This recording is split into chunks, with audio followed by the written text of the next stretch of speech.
Hai, hello, salam sejahtera Malaysia. Selamat datang ke channel Fels Lifestyle. Terima kasih kerana terus setia dan terus bersama di dalam channel ini. Saudara-saudara, sebelum kita teruskan, di sini saya ada selitkan beberapa jenis produk. Lihatlah, boleh tengok, boleh shopping. Produk mana satu yang best, yang sesuai dengan Anda. Boleh order, klik dulu, order macam biasa, macam dekat Shopee. Harga cukup berpatutan sesuai dengan kualiti barang. Oke, baik saudara-saudara, antara perkara-perkara di depan yang menjadi antara pilihan raya yang menjadi penantian seluruh rakyat Malaysia, terutamanya kepimpinan politik daripada pembangkang, daripada blok kerajaan, adalah PRK DUN Air Kuning.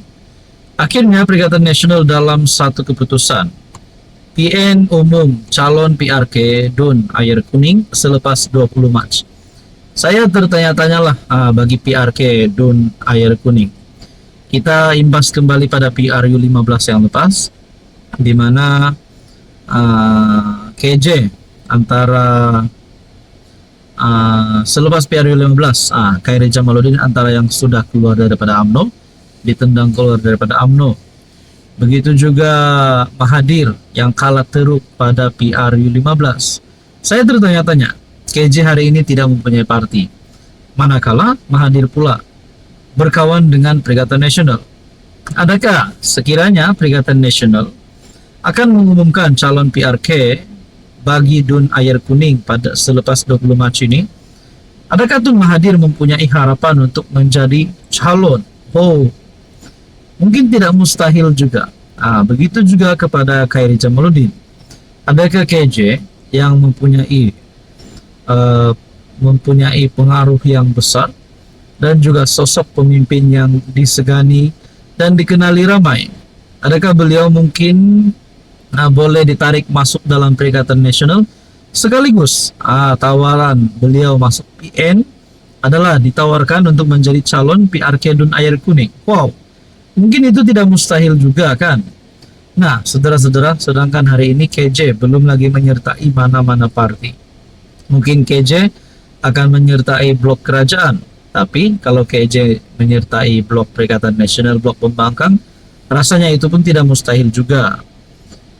Dalam satu tulisan daripada Harapan Daily, PN hanya akan membincangkan calon blok itu pada PRK DUN Air Kuning pada minggu depan.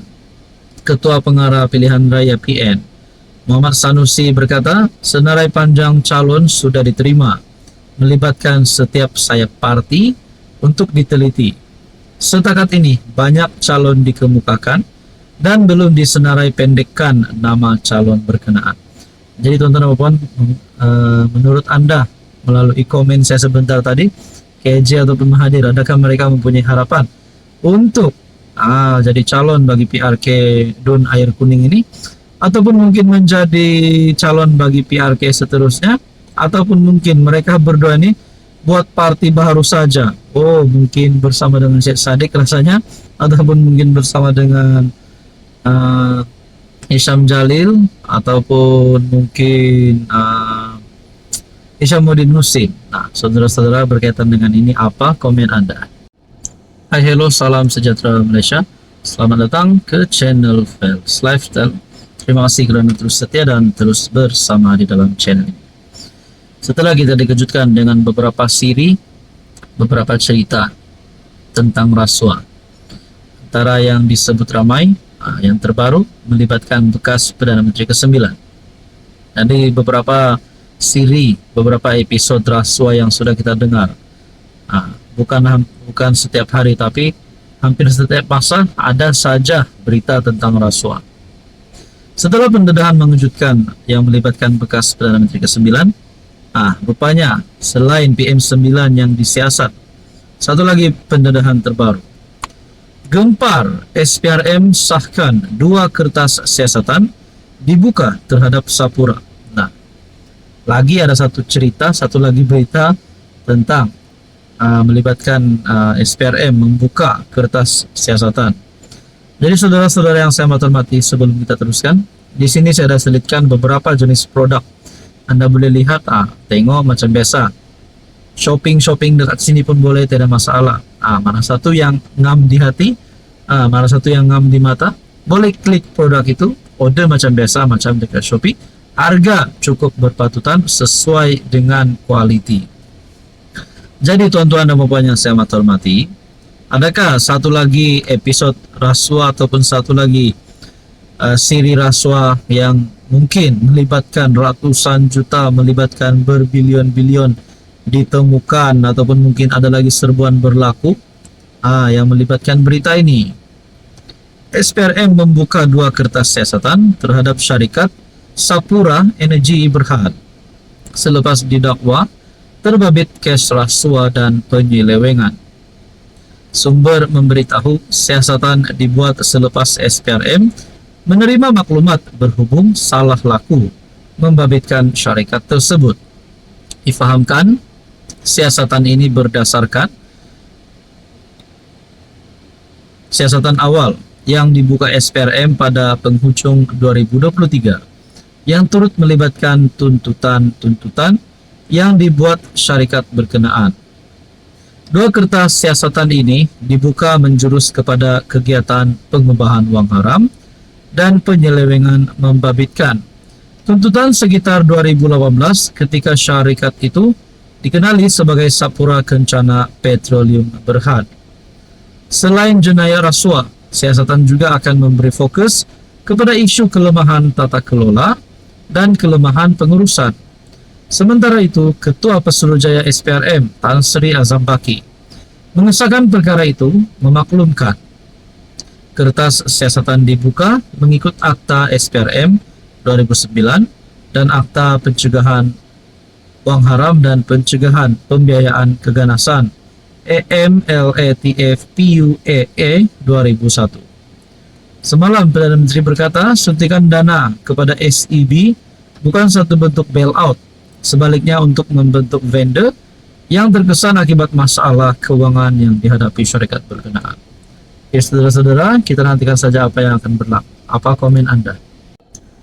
Hai, hello, salam sejahtera Malaysia. Saudara-saudara yang saya hormati, terima kasih kerana terus setia dan terus bersama di dalam channel ini. Teman-teman, sebelum kita teruskan di dalam isu dan cerita panas hari ini.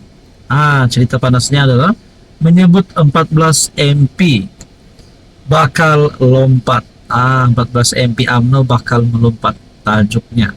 Oke, saudara-saudara, di sini saya ada selitkan beberapa jenis produk. Anda boleh lihat produk mana satu yang sesuai, yang ngam di mata, ngam di hati. Jangan lama-lama tekan produk ini. Di sini saya selitkan. Tekan klik order macam biasa, macam dekat Shopee. Sangat mudah, sangat simple, dan harga berbaloi berikutan dengan kualiti barang tersebut. Nah, saudara-saudara, UMNO akhirnya buka mulut dakwaan 14 MP bakal melompat. Sejak minggu lalu tersebar di media sosial bertarik 15 Mac 2025. Tersebar di media sosial mengenai dakwaan 14 ahli parlimen UMNO sedang merancang menarik sokongan dari kerajaan Madani.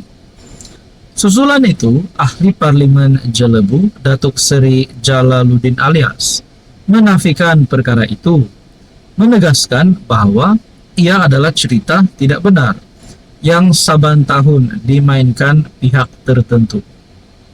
Tak betul dan tak benar. Saya pun tidak dengar apa-apa mengenai dakwaan itu. Akhirnya kepimpinan UMNO buka cerita, membuat pengakuan.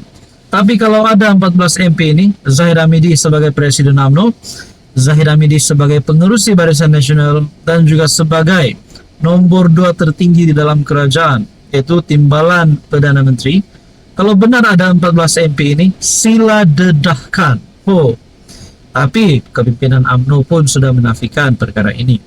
Tapi let's say lah, andai kata ada, tolong dedahkan kepada rakyat Malaysia siapa 14 MP ini.